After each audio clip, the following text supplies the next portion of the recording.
Boa noite a todos. O meu nome é João Paulo e, com a orientação da professora doutora Tamaine, desenvolvemos o projeto intitulado Dimensionamento de uma coluna de adsorção em processo contínuo. Já não é de hoje que se discute as questões ambientais, principalmente as fontes de energia poluentes e não renováveis, como o petróleo. E um dos principais derivados do petróleo é o óleo diesel.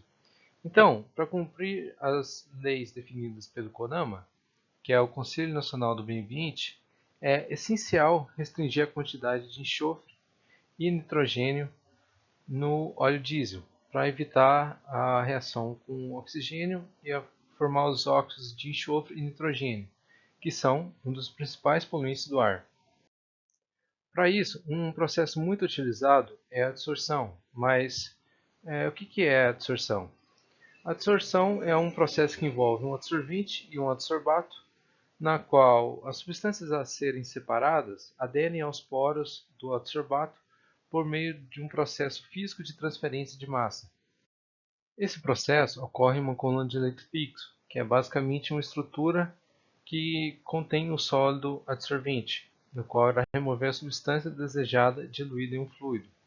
Então o fluido vai passar por cima ou por baixo, depende da aplicação, e isso é bastante utilizado porque possui inúmeras vantagens, como facilidade de operação, facilidade de construção, aumento de escala e a possibilidade de automação. E o que vai ditar a cinética dessa absorção é uma curva chamada curva de ruptura, no qual correlaciona concentração por volume ou por tempo. Então, como objetivo geral, nós buscamos selecionar a melhor equação analítica usando modelos matemáticos simples, que será usada para prever o comportamento da coluna de adsorção através do tempo e para o dimensionamento da coluna.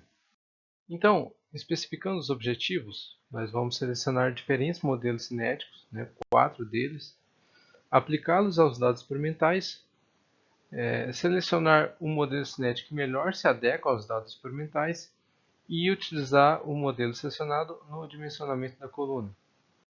No estudo de Oliveira, publicado em 2018, foi utilizado um catalisador zeólita Y como adsorvente.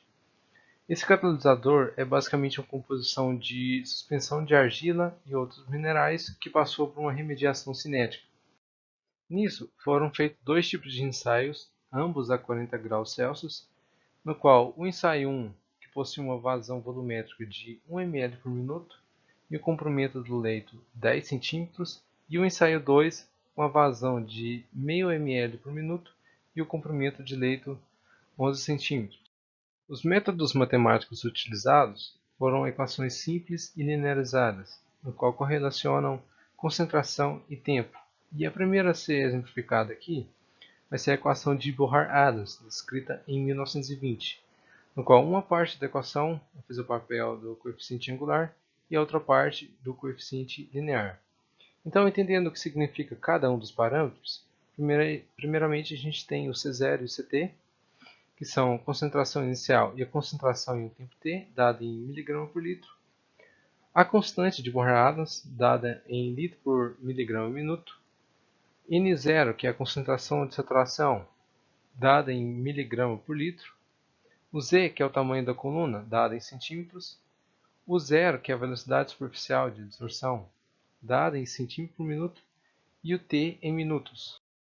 A próxima equação é a equação de Thomas, descrita em 1944, onde a constante de Thomas é dada em ml por miligrama minuto, o Q0, que é a capacidade de adsorção, dada em miligrama por grama, a massa do adsorvente, dada em gramas, Q, que é a vazão volumétrica, dada em ml por minuto.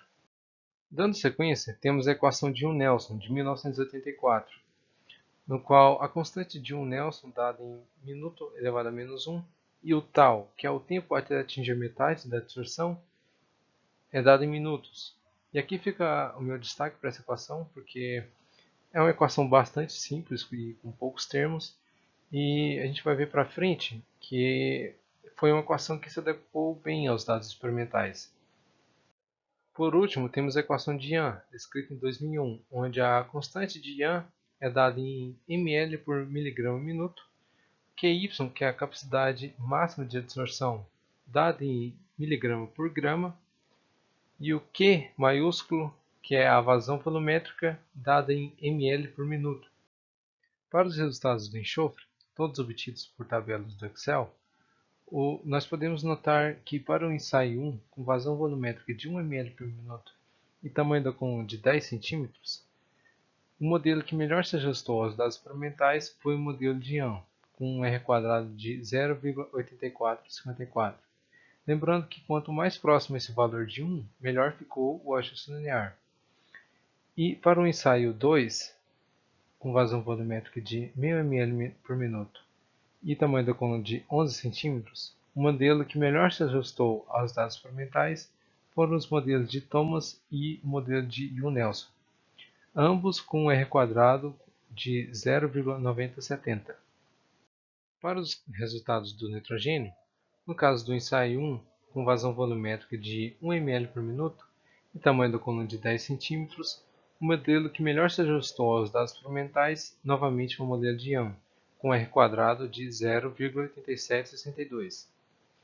E para o ensaio 2, com vazão volumétrica de 1000 ml por minuto e tamanho da coluna de 11 cm, novamente o melhor modelo que se ajustou aos dados experimentais foram os modelos de Thomas e de Yu-Nelson, ambos com R quadrado de 0,9655. Para as condições testadas, houve um aumento da constante do modelo ao aumentar o tamanho da coluna e diminuir a vazão volumétrica.